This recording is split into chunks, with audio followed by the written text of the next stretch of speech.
Attendez, je vais lui lancer un de ses traits.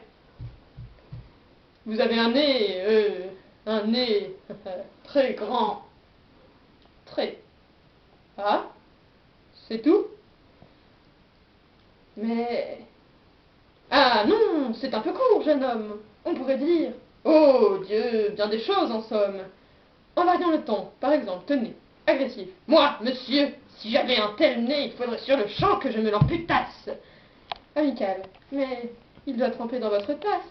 Pour boire, faites-vous fabriquer un hanap? Descriptif.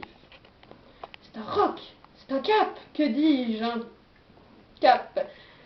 C'est une péninsule. Curieux. À quoi sert cette oblongue capsule?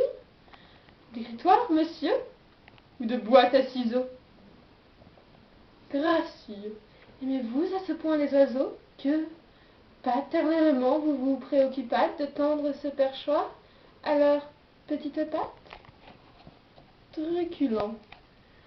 Ça, monsieur, lorsque vous pétunez, la vapeur du tabac vous sort-elle du nez, sans qu'un voisin ne crie au feu de cheminée? Prévenant.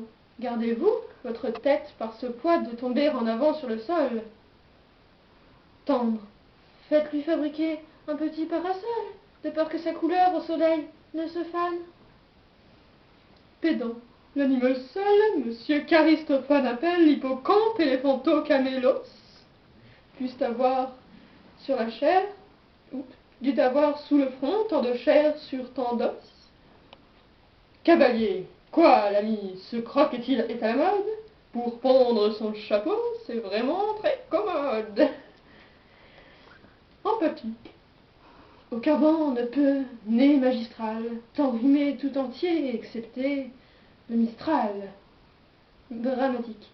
C'est la mer Rouge quand il saigne. Admiratif. Pour un parfumeur, quelle enseigne. Lyrique. Est-ce une conque? Êtes-vous un triton? Naïf. Ce monument, quand le visite-t-on? Respectueux. Souffrez, monsieur, qu'on vous salue. C'est là ce qu'on appelle avoir pignon sur rue.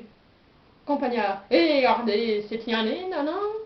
C'est que n'avez rien, ben que ne l'on a. Militaire. Pointez votre cavalerie. Pratique. Voulez-vous me mettre en laiterie? Assurément, monsieur, ça sera le gros lot.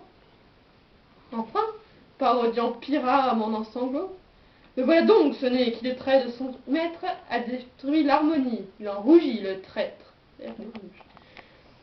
Voilà ce qu'à peu près, monsieur, vous m'auriez dit si vous aviez un peu de lettres et d'esprit.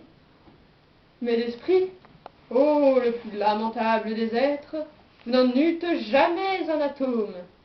Et de lettres, vous n'avez que les trois qui forment le mot sot.